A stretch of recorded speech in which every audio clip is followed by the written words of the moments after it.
Êxodo 25.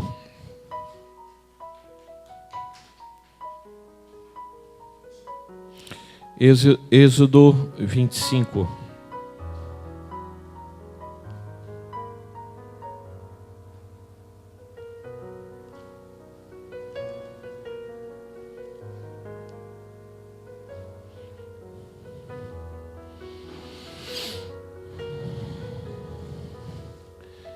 Versículo de número 8.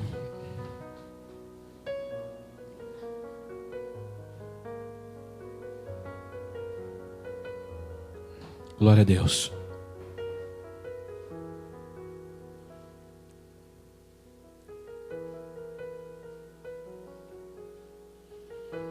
Amém? Todos acharam aí? Êxodo 25, versículo de número 8.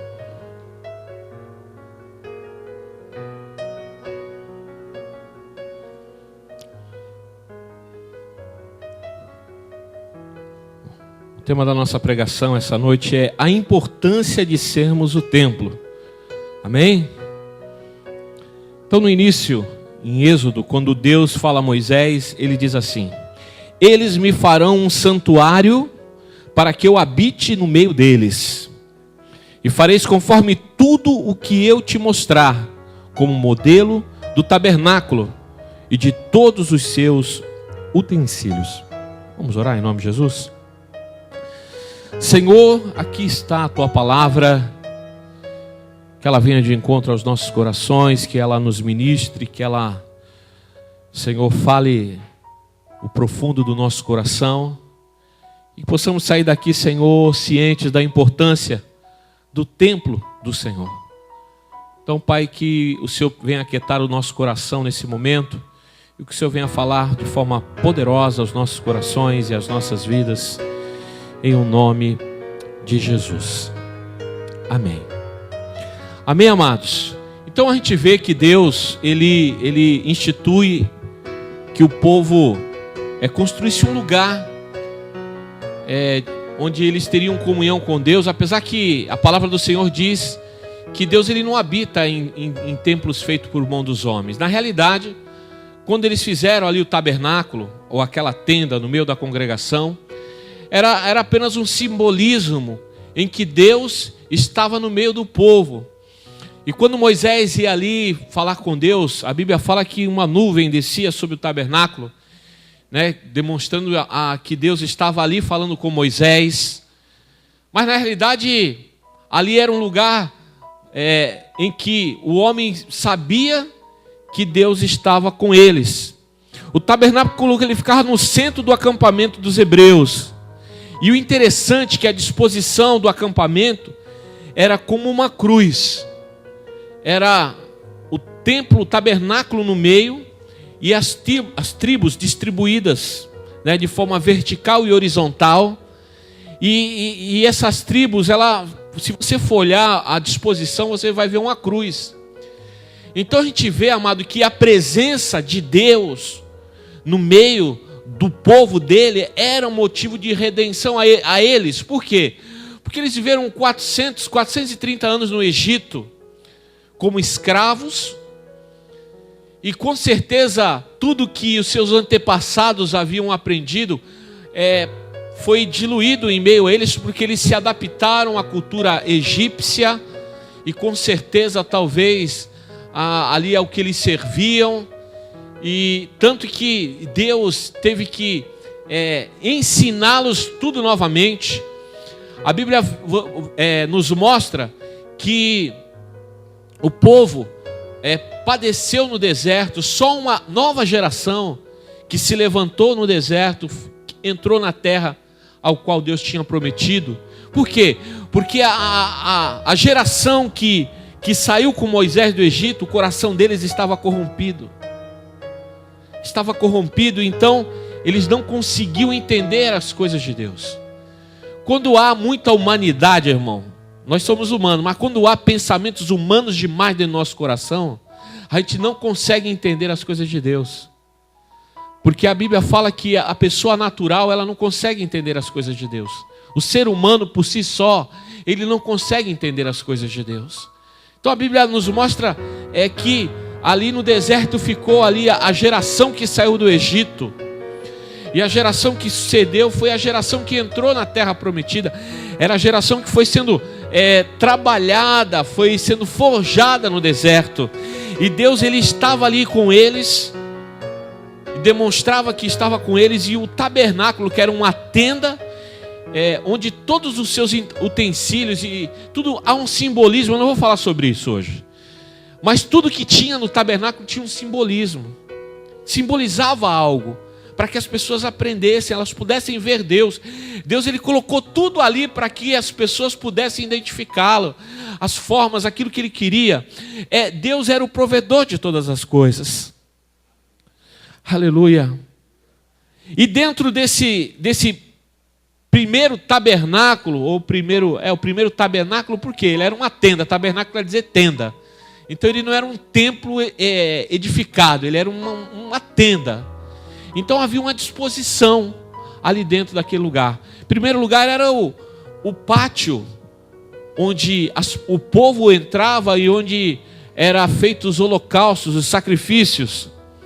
Depois havia um lugar que se chamava o lugar santo, onde os sacerdotes, os levitas trabalhavam. E havia o santo dos santos, ou o santo lugar, onde só o sumo sacerdote, na época de Moisés, só Arão entrava naquele lugar, porque ele era o sumo sacerdote. E esse sumo sacerdote, ele entrava num lugar, não era tão grande, ele entrava ali representando o povo, pedindo perdão a Deus pelos seus pecados. Então era essa a disposição: o pátio, o lugar santo e o lugar santíssimo. Era assim que era a disposição. E dentro do lugar santíssimo havia algo: a arca da aliança, ou a arca do concerto, como alguns chamam. Essa arca, ela ficava no santo dos santos, que não era Deus, mas representava a presença de Deus, porque dentro dela, irmão, havia algumas coisas que Deus havia se manifestado para o povo. Havia o maná, que era o alimento que Deus provia diariamente para o seu povo. Havia a vara de Arão, que havia florescido dentro da arca, como também as tábuas dos mandamentos. Eram essas três coisas que estavam dentro da arca. E aquela arca, ela representava a presença de Deus. Você vai ver muitas vezes, amado, que o exército, que o povo até, assim, eles são meio místicos, né? O ser humano acaba sendo meio místico, infelizmente. Eles só se sentiam confortáveis quando a arca estava com eles, porque eles falam assim: Deus está com a gente. Obviamente, irmão, que Deus não precisava talvez de um símbolo para estar com a gente, para estar com eles. Mas Deus, conhecendo a limitação, como Deus conhece a nossa limitação, irmão, Ele permite que algumas coisas, para a gente poder visualizar que o ser humano, irmão, se ele não vê, se ele não toca, ele coloca dúvida. Se ele não... Tem pessoas que assim, porque a própria palavra diz que mais bem-aventurado é o que creu sem ver. Então nós não precisamos ver para nós acreditarmos. Mas só que a limitação do ser humano, irmão, ela é tão grande que Deus permite algumas coisas, para que o povo falasse assim: ó, Deus está com a gente. Na batalha eles levavam a arca. A arca só poderia ser carregada pelos sacerdotes. Então essa arca, ela ficava no Santo dos Santos, ali dentro. Depois, através do tempo, a arca, ela ficou em alguns lugares. A arca, ela foi tomada pelo inimigo. Tem uma passagem que fala que ela foi tomada pelos filisteus e colocaram a arca no templo de Dagom. Daí, quando eles saíam, a imagem caía diante da arca. Eles arrumavam a imagem caía de novo. Era um símbolo de que o nosso Deus, o Deus dos hebreus, o Deus de Israel, era muito maior, ou era infinitamente mais do que Dagom, né? Para nós, na realidade, um espírito maligno que enganava ali aquele povo filisteu. E nós vamos ver várias citações, assim como o desespero de Davi trazer a arca e não fazer da forma certa.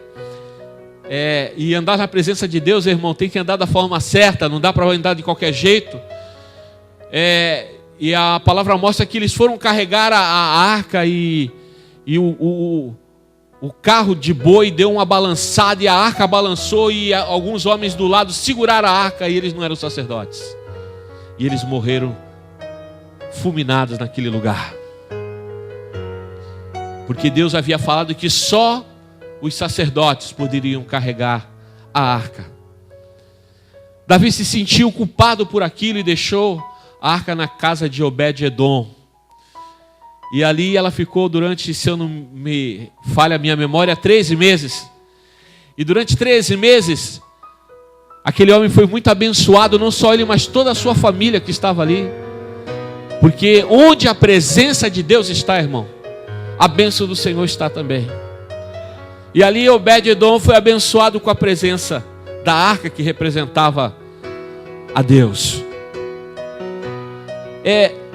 Em 1 Crônicas capítulo 28, 2, Davi ele demonstra o desejo de construir um templo para Deus. Nós sabemos, amado, que Deus ele não habita em templos feitos por mão de homens. Mas o povo queria um lugar para adorar a Deus. A princípio Deus não deixou Davi fazer o templo, porque ele fala que Davi era um homem de guerra. E havia muito sangue na mão de Davi. Então ele queria que uma pessoa de paz construísse o templo. E a princípio essa pessoa era o filho de Davi, Salomão. A palavra nos diz que Davi comprou um monte, que se chama Moriá. Ele pagou por esse monte, para que nesse monte fosse construído o templo para Deus. Se você for ler lá em Gênesis, quando Abraão pega o seu filho Isaque e viaja 3 dias e leva para um monte para sacrificá-lo, era no Monte Moriá, ali onde Deus confirmou a sua aliança com Abraão, porque ele obedeceu o que Deus havia falado para ele, em que ele sacrificasse o seu filho naquele lugar. E prontamente, na hora que ele iria imolar Isaque, o anjo do Senhor pediu para que ele se retesse e não fizesse aquilo. E pela fidelidade do coração de Abraão, Deus confirmou todas as promessas e falou assim: a tua descendência serão como as estrelas dos céus. E ali ele obedeceu a Deus e ali o cordeiro já estava preparado, porque Deus preparou o cordeiro para Abraão e preparou o cordeiro para nós. Aleluia. E ali, nesse monte, é o monte em que Davi comprou para que a casa de Deus fosse erguida. O templo, o lugar de adoração. Você sabe, amado, que hoje em Israel, o cume do Monte Moriá, ali está uma mesquita. E essa mesquita, ela fica no cume desse monte em Israel, em Jerusalém. Na realidade, o povo, os israelitas, eles têm feito algumas escavações para achar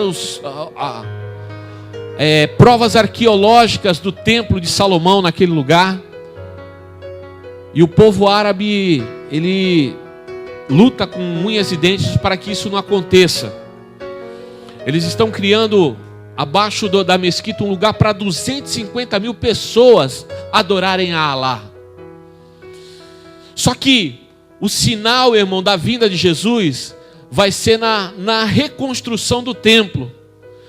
Esse templo ele vai ser reconstruído novamente. Porque é nesse templo que o anticristo sentará e exigirá adoração. Aí Jesus voltará com sua igreja para reinar durante 1000 anos. E há essa luta, então eles estão fazendo essas escavações, e quando eles acham materiais arqueológicos do templo, eles jogam fora, eles quebram, jogam no meio da areia, para que não haja nenhum registro, para que fale assim, ó, aqui era o lugar em que o templo de Salomão foi erguido. E essa é uma grande luta entre eles. Eu creio que para que isso aconteça vai ter que ter alguma guerra, para que eles tomem aquele lugar, infelizmente. Mas por quê? Porque é promessa de Deus. E quando esse templo, irmão, olha só, obviamente, irmão, que isso são coisas que confirmam as profecias. Quando esse templo for erguido, a arca da aliança vai aparecer de novo. Essa arca da aliança vai aparecer de novo. Só que a igreja não vai estar mais aqui, irmão. A igreja não vai estar mais nessa terra. Mas isso é o princípio dos sinais que hão de acontecer. Então, se você for olhar as coisas, se você fosse procurar, pesquisar sobre essas coisas, você vai achar muitos escritos e vídeos sobre essas situações que a igreja deveria prestar mais atenção. Porque você sabe que Israel é o relógio para a igreja. Sabe quando esse relógio começou a se mover, irmão? Em 1948, quando Israel se tornou novamente uma nação. O relógio começou a andar a partir daí. O vale dos ossos secos Deus começou a juntar os ossos com os ossos. Eles estão sendo reconstruídos. Cada dia chega mais judeu para morar em Israel. Cada dia mais. Eles são o nosso relógio, irmão. Eles só não têm o Espírito Santo na vida deles. Eles creem no mesmo Deus que nós cremos. Só que eles não têm o Espírito Santo que a Bíblia fala. Quando ele fala do vale dos ossos secos, ele fala que Deus vai colocar o Espírito dele neles. Só que por enquanto eles ainda não têm esse Espírito, porque a igreja ainda está aqui. Então a gente tem que prestar atenção naquilo que Deus tem falado.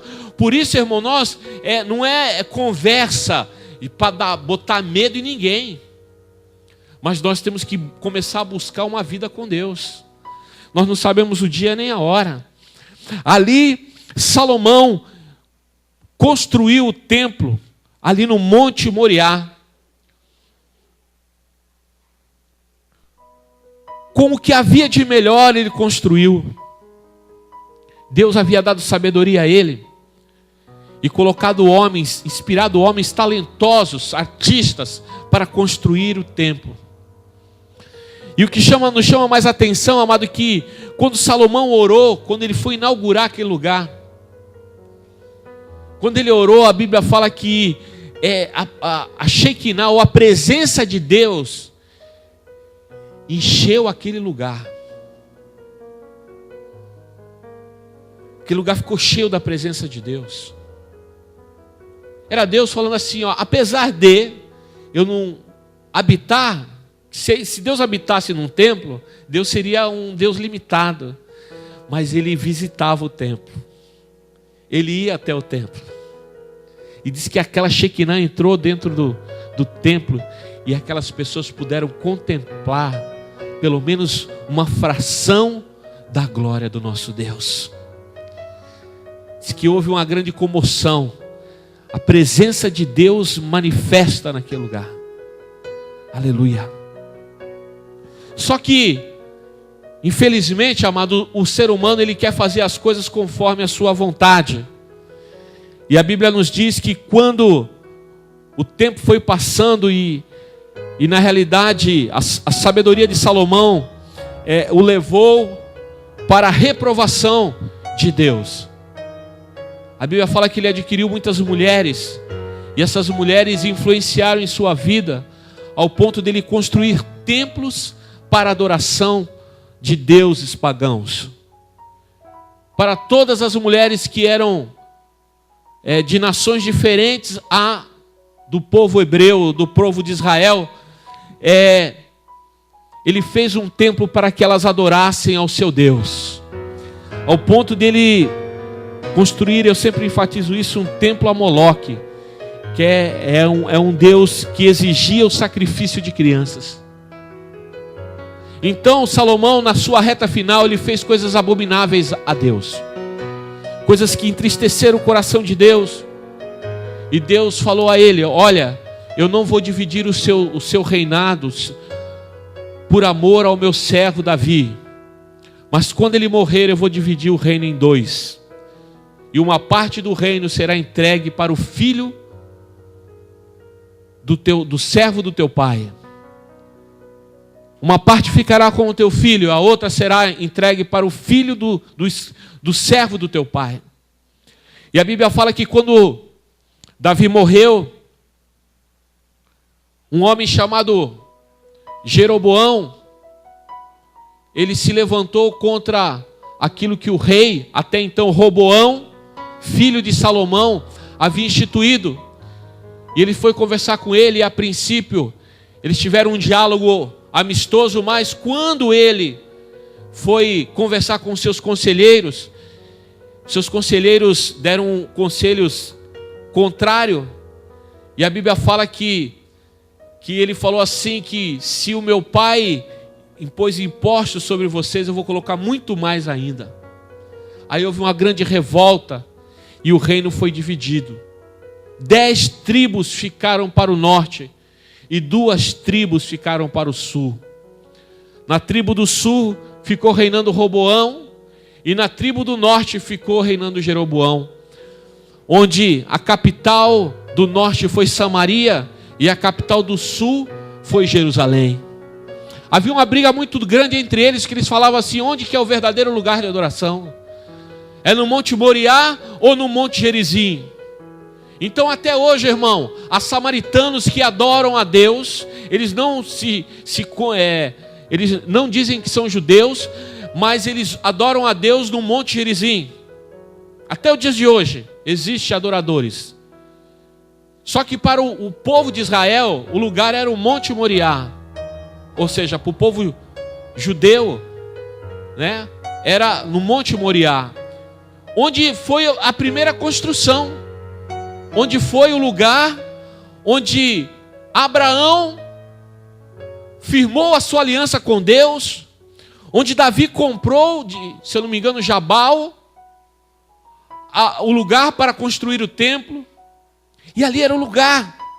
E por causa dessa briga, por causa dessa indisposição, por causa do pecado que havia, e nós vamos, se você for ler o livro de Reis, você vai ver muitos reis que eles faziam coisas contrárias ao que Deus queria, coisas que desagradavam a Deus.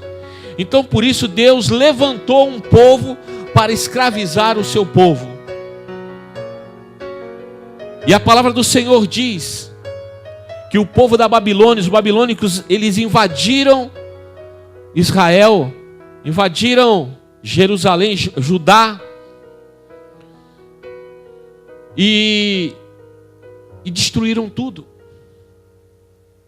Eu não me lembro qual foi o rei que, quando ele recebeu uma visita dos babilônicos, ele mostrou tudo para eles, o seu tesouro, levou ele nos lugares e mostrou as riquezas.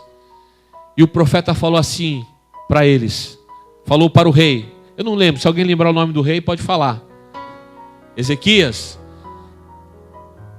E ele falou para o rei Ezequias, o profeta: esse povo que você mostrou suas riquezas, ele vai ser o povo que vai tirar tudo de vocês, essa riqueza eles vão tomar para eles, que era o povo da Babilônia. E a Bíblia fala, amado, que quando Nabucodonosor invadiu Jerusalém, ele acabou com o templo, ele levou tudo de precioso que tinha no templo e acabou com o templo. O lugar de adoração a Deus havia sido destruído, pelo menos para aquele povo. Só que o Deus que nós servimos, irmãos, Ele é um Deus restaurador. E se passou o reinado de Nabucodonosor, o reinado de Dário, e quando chegou no reinado de Ciro, Deus levantou 2 homens, eu vou falar só de um, de Esdras. Foi na época que Deus levantou Esdras e Neemias. Esdras foi para Jerusalém e ali ele restaurou novamente o templo. O templo foi novamente restaurado. Aí veio Neemias e restaurou os muros. E a Bíblia fala que eles conseguiram, eles acharam ali uma porção dos rolos dos mandamentos. A Bíblia deles. E diz que quando o sacerdote começou, o escriba começou a ler as escrituras, diz que o povo chorava. Porque talvez aquele povo nunca tivesse escutado alguém ler a palavra de Deus. E ali eles restauraram aquilo. E depois disso, amado, nunca mais você vê nas escrituras que o povo de Deus se dobrou diante de outros deuses ou se corrompeu diante de algum deus de alguma nação. Você vê que a partir desse término ou de frouxidão, de escravidão com o povo medo-persa, que daí misturou, né? Misturou as coisas, misturou os reinos. E ali eles nunca mais adoraram a outro Deus. E esse templo foi reconstruído pela direção de Zorobabel, que era um dos filhos de sacerdotes também. E ali eles reconstruíram o templo. E o tempo se passou, irmão, vieram outros reinados, veio o reinado grego, veio o reinado romano. E na época do reinado romano, Herodes, ele, segundo os judeus, ele profanou o templo, fazendo algumas modificações naquele templo. E os judeus falavam: vocês não podem modificar as coisas. E Herodes era o governador, então ele tinha poder para fazer o que ele queria. E em homenagem a César, ele fez umas mudanças. Colocou guaritas que tinham túneis que davam para dentro do templo. Mas na realidade o primeiro templo, irmão, o tabernáculo, ele só tinha uma entrada. Só havia uma entrada para você entrar no tabernáculo. Então para os judeus eles profanaram. E o interessante, irmão, abra lá a sua Bíblia em João capítulo 1, versículo 14.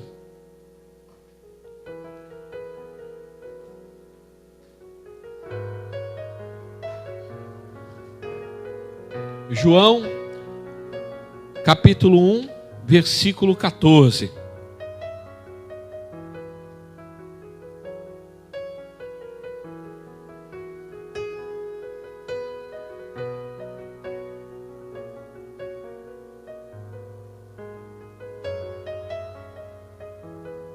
Perdão, amado, eu me equivoquei.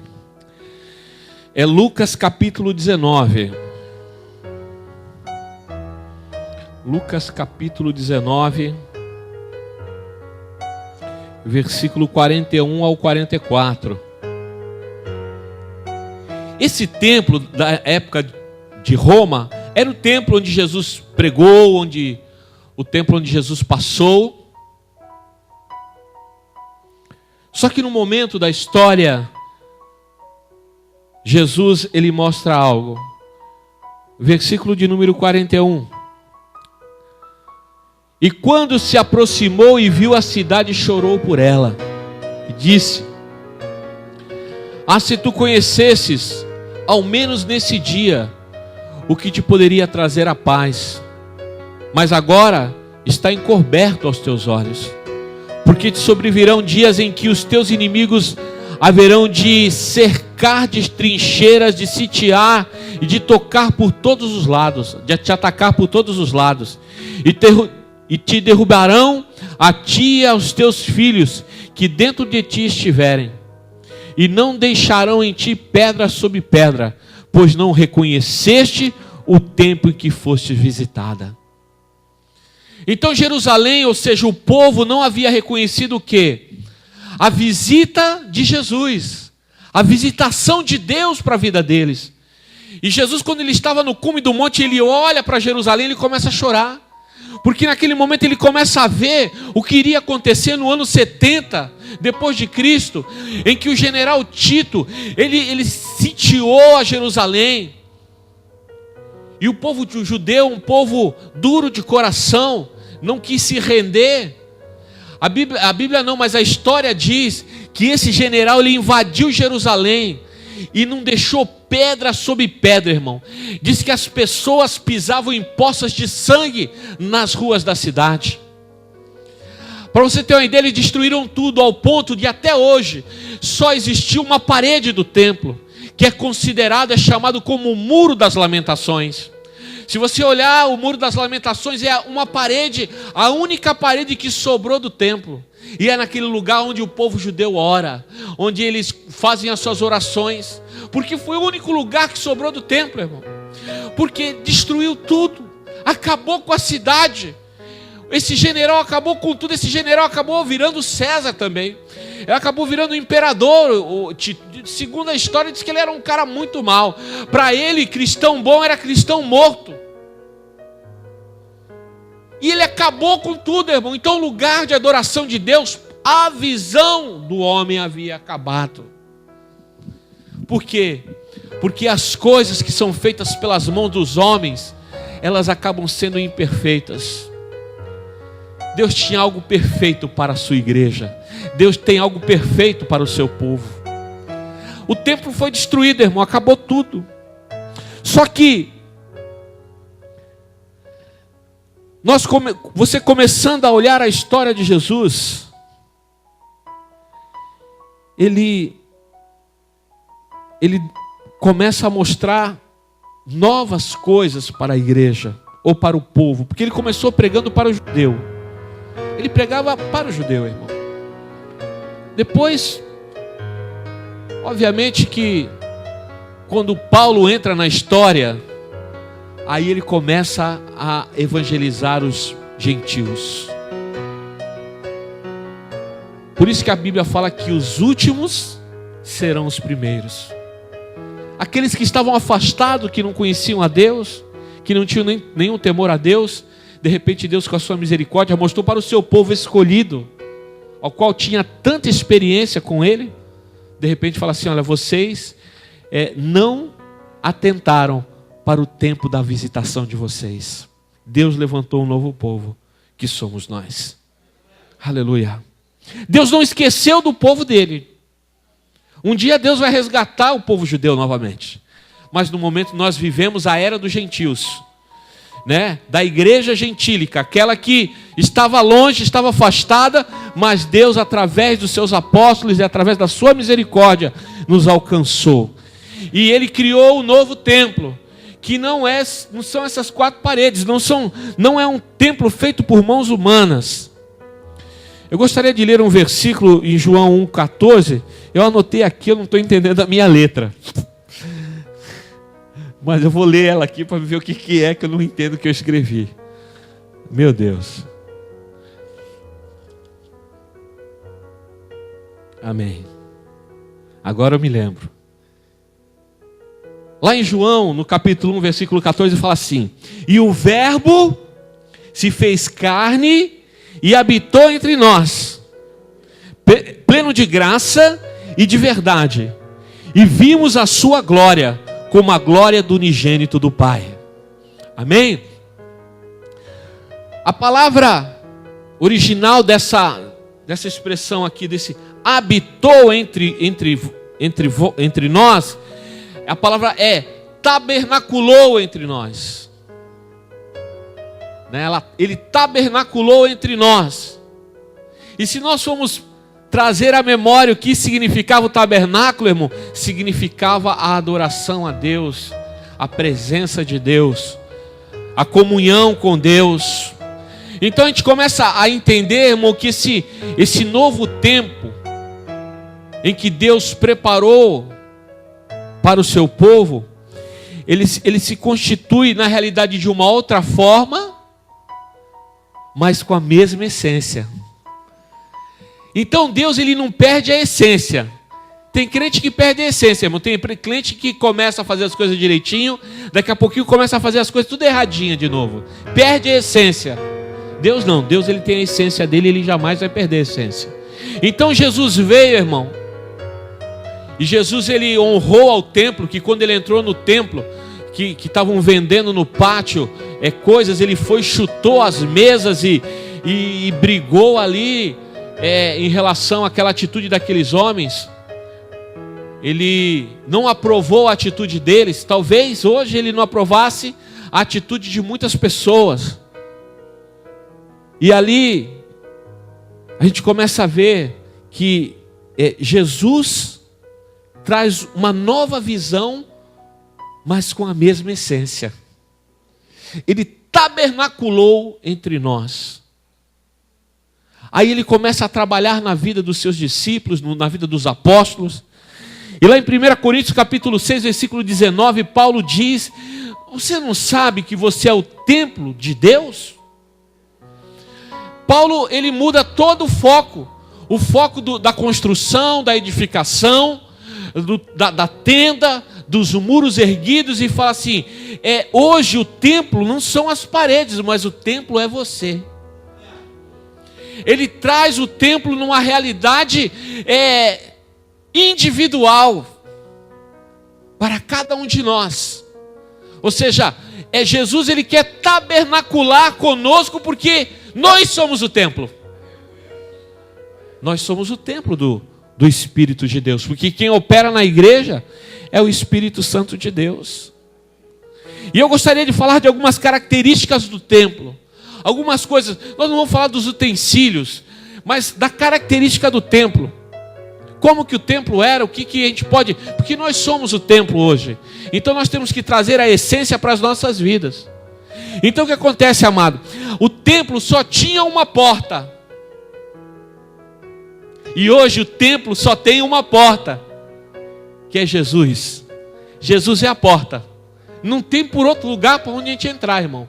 Se a gente não entra através da vida de Jesus, não adianta querer criar filosofia humana. Jesus é a porta. Então hoje só existe uma porta para nós como templo, é Jesus Cristo. Jesus é a porta. Não dá para entrar por outra porta, não dá para pular o muro, não dá para telhado, é uma porta, só existe uma porta, e a nossa porta se chama Jesus. Nós só conseguimos ser templo quando só há uma porta na nossa vida, e essa porta é Jesus. Aleluia. Havia o pátio, o lugar de sacrifício do povo. Então, irmão, você ser igreja, você ser templo, exige sacrifício. Por quê? Porque você tem que matar a tua vontade, matar o teu eu, matar as tuas vontades e os teus pensamentos, e começar a viver numa dimensão de coisas sobrenaturais de Deus, pensamentos de Deus, coisas de Deus. Então, amado, o pátio, o lugar de sacrifício, para ser templo, tem que ter lugar de sacrifício. Tem pessoa que não sacrifica nada na vida, ela quer vir para a igreja, mas não quer perder nada. Pois bem, irmão, para seguir a Jesus a gente tem que perder algo. Se você não perder o teu eu, se você não perder os desejos humanos corruptos do coração, você jamais vai conseguir ser um templo. Jamais Jesus vai tabernacular contigo. Você entendeu, irmão? Pagar o preço, o sacrifício do povo. Era lá que eles matavam. Não era lá que eles matavam os animais, eles assavam animais. Era lá, era no pátio. É onde o povo ia levar a pombinha para o sacerdote, o cordeirinho. Era ali, lugar de sacrifício. Então, para a gente ser templo, tem que ter sacrifício. Não é fácil não, irmão. Jesus não falou que ia ser fácil, mas Jesus falou que nós iríamos vencer. Isso ele fala. Aleluia. Havia o santo lugar, o lugar de trabalho. Onde que é o lugar de trabalho nosso? É a obra de Deus. Para ser templo, irmão, tem que trabalhar. A gente tem que trabalhar, a gente tem que fazer as coisas de Deus. A gente tem que se esmerar nas coisas de Deus. Não dá para ser templo e estar de braços cruzados. Não dá para ser templo e ficar parado olhando os outros fazer. Alguma coisa a gente tem que fazer, irmão, não importa. Deus, ele não coloca escalonamento ou galardoamento de que a pessoa faz uma coisa ou faz outra que vai ganhar mais. Aquilo que Deus colocar na tua mão, você vai fazer com alegria. Seja arrumar uma cadeira, seja pegar uma água para o seu pastor, seja filmar como o Renan faz todos os nossos cultos, seja lavar o banheiro, seja ficar na portaria. colocar os vasos que a gente coloca sempre lá fora para pegar um arzinho, pegar uma chuvinha. Não importa, aquilo que você faz, o panfleto que você entrega, o momento que você fala do amor de Deus, das boas novas do Evangelho, não dá para ser templo, irmão, se nós não trabalharmos como igreja.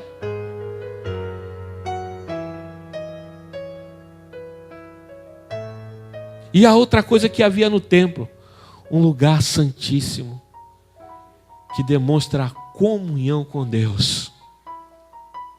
Se nós não temos comunhão com Deus, nós não somos templo, irmão. Você pode ser vizinho do templo, mas você não pode ser templo se você não tiver comunhão com Deus.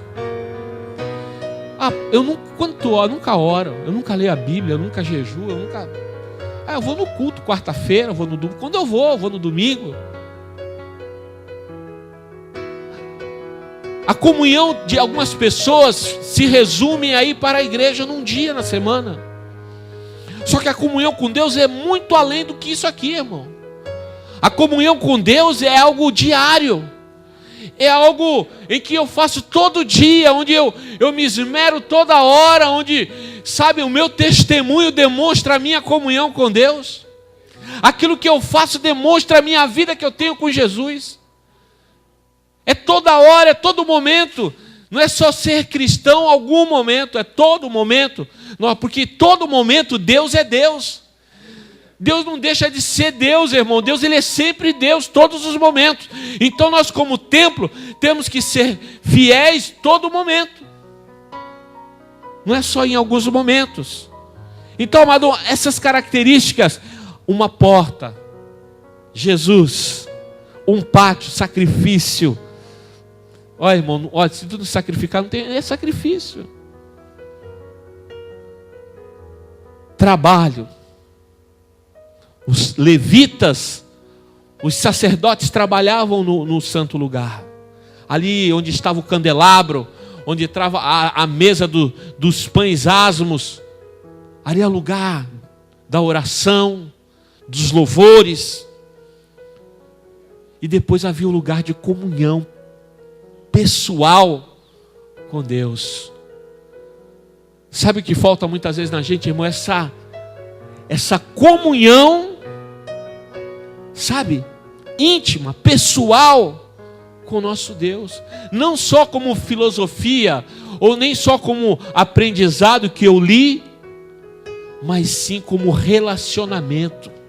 Eu me relaciono com meu Deus. Eu sinto a presença dEle. Eu choro na presença dEle. Eu canto louvores na sua presença. Eu adoro a Deus através da minha oração. Eu me derramo diante da presença de Deus. Isso demonstra comunhão, irmão.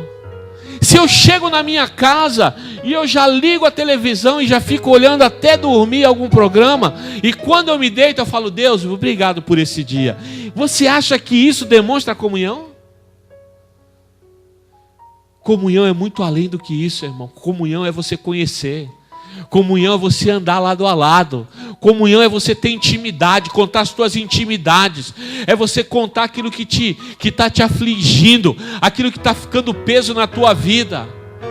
É Deus saber, óbvio, Deus sabe todas as coisas, mas é Deus, Ele se alegra em que nós falemos com Ele. Deus, Ele não precisa que a gente fale para Ele saber, mas Ele quer que você fale, porque isso traz comunhão com Deus.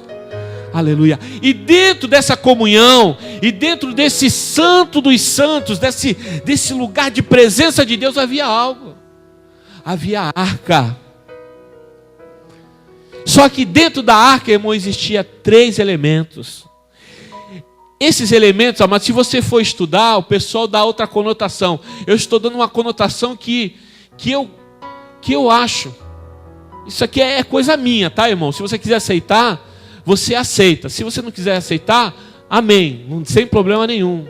Mas quando eu olhei para esses elementos, veio algo na minha mente. Primeiro, o maná representava o quê? A providência de Deus. Deus em nenhum momento, irmão, deixou o seu povo à míngua. Ele deu pão pão gostoso, e depois ele ainda mandou carne. Ele não desamparou o seu povo, ele trouxe providência para o povo dele. Ali também existia a vara de Arão, a qual floresceu de forma milagrosa. Ou seja, na vida, no templo de Deus, existe milagre. Na vida do servo de Deus tem que ter providência e tem que ter milagres. Aleluia. E tinha que ter o quê? As tábuas do mandamento, que é a palavra de Deus, são os princípios, são os mandamentos, é a nossa bússola, a nossa seta que nos guia, é a palavra de Deus. Então, amado, nós como templo do Senhor, se não houver providência de Deus, se não houver milagres na vida do crente, se não houver uma direção a ser tomada, essa pessoa não é templo. Ela pode ser qualquer coisa, mas templo ela não é. Porque dentro do templo do Senhor, dentro do templo de Deus, há providência, há milagres, a palavra de Deus. Tem pessoa que não gosta de viver o que a palavra de Deus diz, por isso não é templo. Pode ser um barraco, irmão, pode ser até uma mansão do lado do templo. Mas Deus, Ele não quer mansão. Deus, Ele quer um templo. E não templo feito por mão dos homens, mas sim um templo feito por Ele. Através de Cristo, resgatou uma pessoa. Como nós lemos, nos tirou de um estado, de um charco, e nos colocou no lugar seco. O templo é feito em lugar firme. Templo não é feito no lugar arenoso, não é feito no charco. O templo, ele é edificado em cima de fortaleza, e a nossa fortaleza é Jesus Cristo. Aleluia. A nossa fortaleza, a nossa pedra é Jesus. Por isso o templo tem que estar construído em cima da pedra, que é Jesus. E quando esse templo está construído em cima da pedra, irmão, assim como a palavra fala da casa que é construída em cima da rocha, e ela se torna uma casa inabalável, assim nos tornaremos como templo e edificação do nosso Deus. Seremos pessoas inabaláveis. Passaremos por momentos difíceis, por lutas, muitas vezes por situações, para que a gente se torne templo. Tem hora que a gente passa por situações porque nós precisamos ver o milagre de Deus. Porque muitas vezes nós passamos por lutas porque nós precisamos ver a palavra de Deus se cumprindo na nossa vida. Aleluia! Nós precisamos ver Deus estender as mãos para nós. Isso é comunhão, isso é estar no Santo dos Santos. E Jesus é que nos conduz para a presença do Senhor. Quando Paulo fala que com ousadia nós entramos no Santo dos Santos, é Jesus que é a porta. Irmão, pela nossa ousadia nós não entraríamos lá, mas como o nosso Jesus é a porta, é por Ele que nós entramos. Tabernáculo que tem um montão de porta não é tabernáculo, irmão, porque o tabernáculo só tem uma porta. Aleluia. E essa porta é só Jesus, só em Jesus você pode passar. Essa porta é Cristo na nossa vida.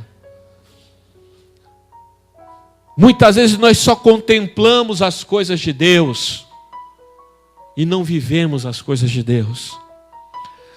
Nós vemos as pessoas sendo ministradas, sendo abençoadas, e muitas vezes nós falamos assim: por que não? Por que não eu? Muitas vezes esse trabalhar do Senhor é que no final dessa batalha, dessa luta, Ele quer te tornar um templo, lugar de adoração. Só que no templo não é só adoração, é sacrifício, é comunhão. Aleluia. De vez em quando a gente vai chorar, mas a gente vai rir mais do que vai chorar. Tem vezes que a gente chora porque está alegre. O crente é o povo mais esquisito. Ele chora quando está alegre. Aleluia. Sabe o que isso que é, irmão? É a fragilidade da nossa carne. O reconhecimento de que nós não somos merecedores. Mas o nosso Deus, com a sua infinita misericórdia, porque a misericórdia de Deus é infinita, Ele se volta para você e fala: eu quero te ajudar. Amém?